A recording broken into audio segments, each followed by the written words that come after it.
The number of users on a social networking site was 45,000 in February when they officially went public, and grew to 60,000 by October. If the site is growing exponentially, and growth continues at the same rate, how many users should they expect 2 years after they went public? Here we are measuring our growth, and it looks like we're doing it by month because in less than a year, from February to October, we grew by 15,000.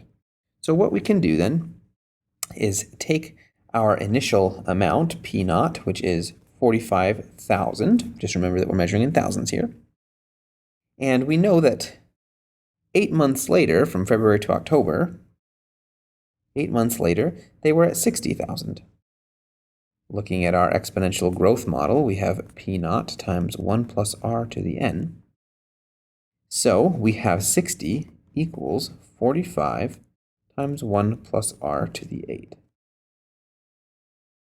Dividing both sides by 45, we have 4/3 equals 1 plus r to the 8. If we raise both sides to the 1/8 power, we have 4/3 to the 1/8 equals 1 plus r. I'm going to stop at this point, and that's my 1 plus r, so I can plug that into my model. P sub n equals P naught times 4/3 to the 1/8, and that is raised to the n. Now, to find how many users we would expect 2 years after the public, remember that we're measuring in months. And so 2 years after going public would be 24 months. So we're looking for P sub 24. Plugging that into n, we have 4/3 to the 1/8 times 24, which is 3.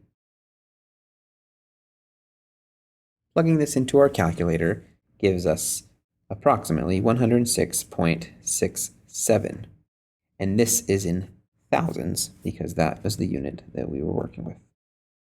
So we would expect, with the same growth rate, about 106.7 thousand users on the site.